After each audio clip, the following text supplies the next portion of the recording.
우리가 신앙생활을 하면서 어떤 순간에서도요. 이것만큼은 꼭 기억해야 될 것이 하나가 있습니다.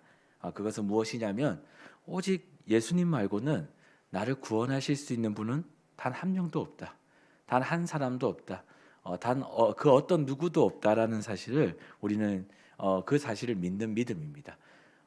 이것만큼은 이 신앙생활을 하는 데 있어서 우리가 꼭 기억해야 될 것인데요. 여러분 어떤 순간에서도 믿음으로 바라보고 또 어떤 순간에서도 믿음으로 말하고 또 믿음으로 나아가는 것이 뭡니까? 바로 부르심을 받은 성도의 진짜 모습이라는 것입니다.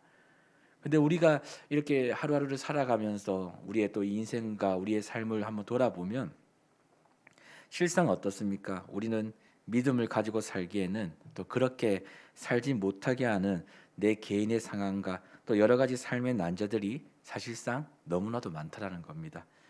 그래서 성경은 이렇게 얘기합니다. 우리에게 이 예수를 믿는 믿음이 얼마나 중요한 것인지 그것을 날마다 이 성경은 우리에게 이야기해주고 있는 것이죠. 사실 상황과 환경과 사실 우리의 모든 인생의 난제들, 이 믿음을 가지기에 너무 어려운 순간들이 이렇게 많지만 그 많음을 이미 성경은 알고 우리에게 이 예수를 믿는 믿음이 얼마나 중요한지를 계속 이야기하고 있는 것입니다. 여러분 왜 우리에게 이 믿음이 중요한 것입니까? 그것은 예수를 믿는 이 믿음은요. 우리로 무언가를 해낼 수 있는 힘을 부여하기 때문에 그렇습니다. 우리가 때로는 세상의 걱정, 근심, 그리고 더 이상 앞으로 나갈 수 없게 만드는 그 두려움에 봉착했을 때에도 예수를 믿는 이 믿음은 우리로 그것을 극복하고 다시 이기게 한다는 거예요. 심지어 우리가 할 수 없다고 말하는 그 일마저도 또 내 분량을 이미 넘어선 상황들마저도 예수를 믿는 이 믿음은 다시 감당할 수 있게끔 우리를 담대하게 만들어 준다는 겁니다. 이것이 바로 예수를 믿을 때 주시는 구원의 은혜입니다. 오늘 본문에서도 히브리서 기자는 이것을 이야기하는 거예요. 우리를 죄에서 그리고 죽음에서 그리고 이 세상의 모든 문제 앞에서 구원하실 분은 하나님 앞에서 대제사장으로 부르심을 받은 예수님밖에 없다라는 사실을 오늘 이 본문에서 이야기하고 있는 거죠.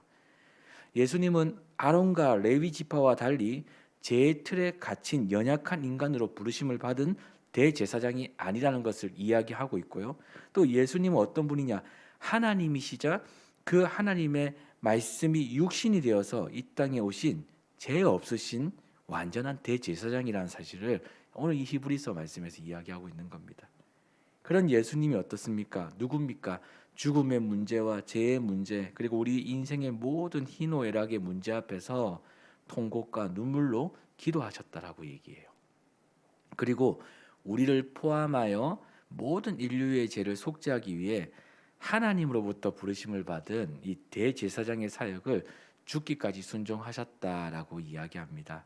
그리고 감당했다라고 이야기해요.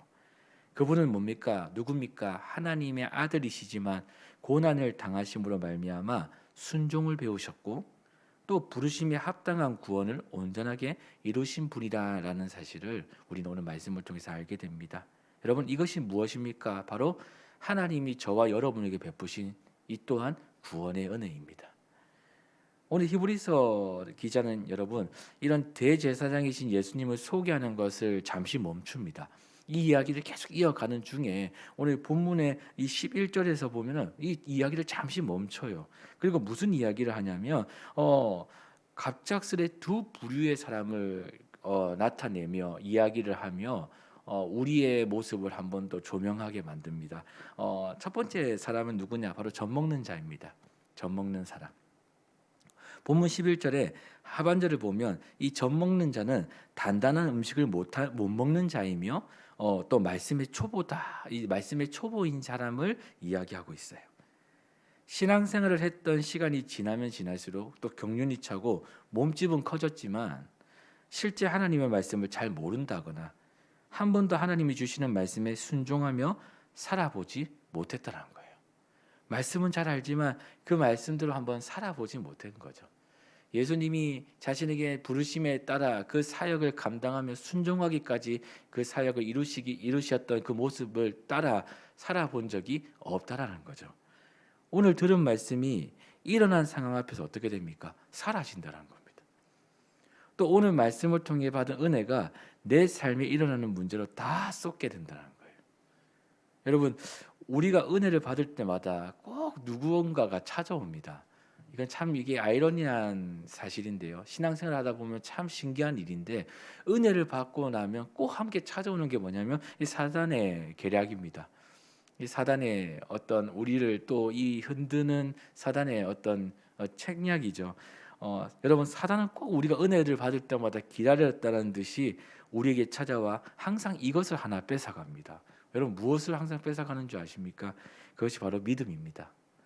은혜를 받으면요 믿음이 생기거든요. 오늘도 감당할 수 있을 것이라는 믿음을 하나님 주시거든요. 저 문을 통과하게 할 때 이미 이 말씀을 통해서 오늘도 이 말씀대로 하루를 살 수 있을 것임에 대한 믿음을 주시거든요. 하나님이 우리와 함께 하심에 대한 믿음을 주시거든요. 근데 사단은 기다렸다는 듯이 이 믿음을 빼앗기를 원해요. 은혜를 받으면 하나님이 꼭 믿음을 주시는데 또 이 믿음 때문에 그 삶에서 그 하나님의 역사를 보게 하시는데 사실은 여러분 왜 사단이 이것을 뺏으려고 하냐면 사단은 이것을 무서워합니다. 여러분 안에 있는 그 믿음을 너무 무서워해요. 왜냐하면 그 믿음은 진짜 엄청난 역사를 일어나거든요. 하나님의 나라가 회복되거든요. 그 믿음 하나 때문에 놀라운 일들이 일어나거든요. 사단이 제일 싫어하는 광경들이 펼쳐지거든요. 그러니까 사단은 이 믿음을 어떻게든 뺏어야 되는 겁니다. 그 믿음을 뺏기 위해서 무엇을 합니까? 이 사단은요, 여러분, 우리의 삶에 우리라는 이 존재의 삶에 인생에 들어와서 우리의 인생을 흔듭니다. 여러분 채통에 무언가를 물을 빼기 위해서 우리가 무언가를 담고 흔들지 않습니까? 우리 인생을 그 채통에 담아서 흔듭니다. 별의별 걸 가지고 다 흔듭니다. 인생의 각종 문제를 가지고 와서 막 흔듭니다. 말할 수 없는 일들을 가지고 막 흔듭니다. 늘 반복적인 늘 내가 무너졌던 일들을 또 흔듭니다. 막 흔들다 보면 여러분 어느 순간에 이 채통 밑에서 믿음이 뚝 떨어집니다. 그럼 사단은 그 믿음을 뺏어갑니다. 그리고 어떻습니까? 우리란 이 흔들렸던 우리를 어떻게 합니까? 다시 우리가 있었던 그 원래 자리에 내팽개쳐 버려요. 아주 그냥 이 아주 무심할 정도로 이렇게 내팽개쳐 버립니다. 꼭 책임져 줄 것 같은 그런 느낌으로 찾아와 막 흔들다가 내팽개쳐 버립니다. 여러분 이것이 바로 사단의 전략입니다. 여전히 우리를 흔듭니다. 어떻게든 흔들어서 그 믿음이 똑 떨어지게끔 만들고자 하는 게 사단의 전략이죠. 근데 여러분 우리 얼마나 많이 이 사단의 전략에 속습니까? 또 우리는 얼마나 사단에게 믿음을 많이 빼앗겼습니까? 사단이 조금만 흔들어도 어떻습니까? 하나님의 말씀을 잊어버리거나 순종하기를 포기합니다. 조금만 흔들어도 시험이 들었다 말하며 받은 은혜를 기억하지 않습니다.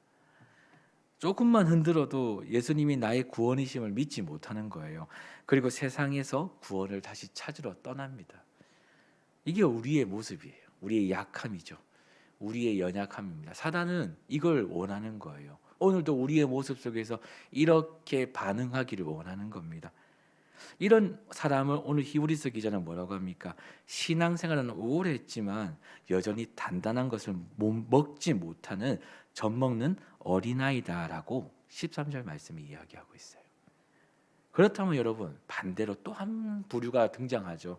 누굽니까? 단단한 음식을 먹는 자입니다. 단단한 음식을 먹는 자는 누구입니까? 14절을 보시면 단단한 음식을 먹는 자를 바로 장성한 어른이다라고 이야기해요. 사랑하는 여러분, 우리가 말씀을 따라 산다는 것은 참으로 어려운 일입니다. 그리고 말씀을 가지고 또 믿음을 가지고 이 세상을 산다는 것 자체가 이미 어려운 길을 택한 거예요. 그러므로 여러분 당연히 말씀을 의지하고 이 믿음을 따라 살아가다 보면 반드시 고난과 핍박과 환난은 찾아온다는 겁니다. 그런데 여러분 이 장성한 사람은 어떤 사람인 줄 아십니까? 어떤 고난이 자기를 흔들어도요. 어떤 핍박이 자기를 흔들어도요. 어떤 환난이 자기를 흔들어도요. 그 순간 하나님의 말씀을 의지하고 오직 예수님만이 이 모든 흔들리는 상황과 문제를 해결해 주실 수 있는 유일한 분이심을 믿는 겁니다. 그분을 찾는 겁니다. 그분이 유일하신 분이심을 믿는 겁니다. 그분밖에 없다는 사실을 믿는 겁니다. 여러분, 여기서 의지한다, 우리가 말씀을 의지한다라는 이 말의 표현의 또 다른 의미는 뭐냐면 말씀을 먹는 겁니다. 이 단단한 음식을 먹는다라는 거예요. 뭐냐면 여러분, 단단하다는 것은 먹기 힘들다라는 겁니다. 그 자리에서 그 시간 먹기 힘들다라는 거예요. 근데 흔들리는 그 순간에서도 이 단단한 음식을 먹는 거예요. 힘들지만 먹는 거예요. 아플 때 우리가 약을 먹지 않습니까? 상처가 났을 때 연고를 바르지 않습니까? 또 배가 고파 힘이 없을 때 어떻습니까? 밥을 먹어야죠. 믿음이 흔들릴 때 다시 이 살아있는 하나님의 말씀을 먹는 겁니다. 오늘 여러분에게 주신 그 말씀을 그때 기억해서 또 먹는 거예요. 말씀을 의지한다는 거, 하나님을 의지한다고 해서 그 말씀을 또 기억해서 그 자리에서 하나님이 하실 일들을 믿으며 먹는 겁니다. 주의 말씀은 내 발의 등이고 내 길에 빛이시니이다. 이 말씀을, 우리에게 주신 말씀들이 너무 다양하죠. 그 말씀을 먹는 겁니다. 오늘 주시는 일용할 영적 양식을 먹는 겁니다. 또 먹는 거예요. 아플 때도 말씀을 먹는 겁니다. 쓰릴 때도 말씀을 먹는 겁니다. 상처가 생겼을 때도, 상처를 받았을 때도 이 말씀을 먹는 겁니다. 즉 장성한 사람은 여러분, 힘든 상황이지만, 어려운 상황이지만 그럼에도 다시 일어서고 살기 위해서 단단한 음식을 먹는 사람입니다. 제가 집에서 젖 먹는 아이들이 2명 있습니다. 한 명은 안 먹어도 되는데 또 계속 먹고 있는 아이가 한 명 있습니다. 이 아이들이가 젖 먹는 모습을 보면 딱 특이점이 있는데요. 웁니다. 막 달라고 합니다. 스스로 못 챙겨 먹어요. 젖 먹는 아이는 그냥 울면 우리가 타서 줘야죠. 그런데 좀 큰 아이는 그 안 먹어도 되지만 이 분유를 먹는 아이가 있습니다. 그 아이는 지가 정말 배가 고프면 뭘 찾아 먹긴 합니다. 냉장고를 요즘 열 줄 알거든요. 이렇게 다 열어서 지가 찾아 먹습니다. 근데 또 동생이 그렇게 하니까 또 같이 흉내내면서 똑같이 자기도 타달라고 할 때가 있죠. 그럼 뭐 또 타줍니다. 아직 어리기 때문에. 그런데 좀 컸다라는 거죠. 지가 필요할 때 조금 챙겨 먹더라고요. 여러분, 이 나이가 먹을수록 우리가 우리의 삶만 보아도 배가 고플 때 무언가를 챙겨 먹습니다. 아플 때 우리 스스로가 연고를 바르죠. 어린 때는 부모가 많은 것을 해줘야 됩니다. 모든 걸 챙겨줘야 되고. 그렇지만 나이가 들었을 때는, 이제 연륜이 찼을 때는, 인생의 삶이 조금 더 우리의 삶에서 좀 성장했을 때에는 어떻습니까? 스스로 그것을, 내 삶을 진단하고 내 모습을 진단하고 점검해서 그것을 우리가 그 모든 것들을 채울 수 있는 능력이 우리 안에 생기는 것이죠. 이게 성장했다는 겁니다. 이 신앙도 마찬가지입니다. 스스로 단단한 음식을 찾아 먹을 수 있는 이것이야말로 바로 성장한, 이 장성한 사람이라는 것을 오늘 본문에서 이야기하는 거죠. 여러분, 이렇게 스스로 힘들지만, 어렵지만, 아프지만, 때로는 너무나 괴롭지만 이때 다시 우리가 진짜 먹어야 될 음식을 찾아 먹는 사람에게 하나님 주시는 또 선물이 하나가 있는데요. 그것이 뭐냐? 더 큰 믿음입니다. 더 큰 믿음입니다. 사단은 이 믿음을 흔들려고 우리의 삶을 흔들었죠. 근데 이 흔들리는 순간에서도 믿음을 잃어버리지 않는 순간 하나님이 더 큰 믿음을 그에게 주십니다. 그러니까 그 믿음이 또 우리를 성장시킵니다. 그 믿음이 유지되고 그 믿음이 자라면서 또 하나님의 역사가 나타나는 겁니다. 이 고난을 뛰어넘게 되고 이 환난을 뛰어넘게 되고 이 핍박을 이기게 됩니다. 그러다 보니까 또 믿음은 자라게 되는 거죠. 그러니까 뭡니까? 말씀을 먹다 보니까 갑자기 힘이 납니다. 말씀을 먹다 보니까 갑자기 나도 모르는 사이에 담대해집니다. 말씀을 먹다 보니까 갑자기 눈이 열려 내가 몰랐던 길이 보이기 시작합니다. 눈이 떠지기 시작하는 것이죠.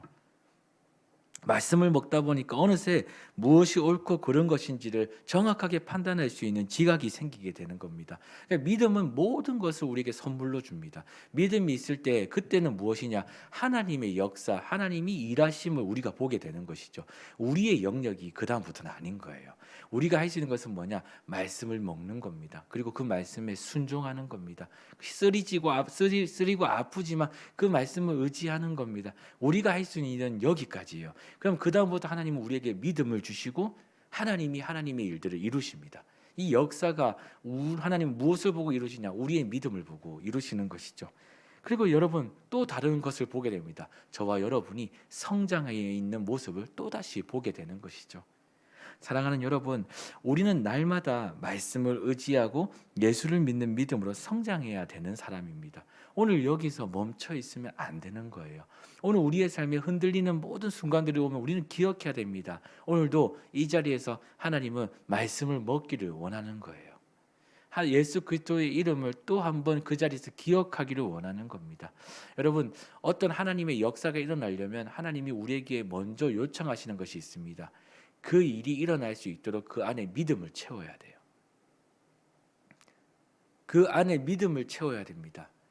하나님의 역사를 기다리는 사람의 자세는 바로 그 자리에서 믿음의 모든 것을 채워가는 사람입니다. 교회 안에서도 수많은 사역들이 있고요. 우리 가정에서도 수없이 많이 해결해야 되고 또 풀어야 되는 문제들 또한 있을 겁니다. 또 우리 개인의 삶만 봐도 여러 가지가 있겠죠. 그런데 그 자리에서 하나님이 오늘도 저와 여러분에게 요청하는 것은 뭐냐면 믿음의 분량을 채우기를 원하는 거예요. 우리가 그 안에서 자라기를 원하는 겁니다. 성장하기를 원하는 겁니다. 그럴 때 하나님이 그에 걸맞는 하나님의 일들을 우리의 삶에서 펼쳐주시는 거죠. 그러니까 하나님이 주시는 축복을 받기 위해서 그 믿음이 그만큼 성장되어 있어야 되는 겁니다. 이것이 함께 자라야 되는 것이죠. 오늘 그 성장한 우리를 보기를 하나님은 원하신다는 겁니다. 젖 먹는 어린아이에서 단단한 음식을 먹는 장성한 사람으로 꼭 우리는 자라야 합니다. 오늘 그렇게 어떤 순간에서도 말씀을 잘 먹고 또 구원의 근원 되신 예수님만이 나를 구원해 주실 수 있는 유일한 분이심을 믿는 그 믿음, 그 믿음을 오늘 저와 여러분이 소유하시길 소망합니다. 하나님께 간절히 구하시길 소망합니다. 그리고 오늘도 성장하고 또 오늘도 승리하는 저와 여러분 되기를 진심으로 소망합니다. 오늘도 우리와 하나님은 함께 하십니다. 오늘도 믿음을 가지고 이 하루를 시작하는 저와 여러분 되기를 진심으로 소망합니다.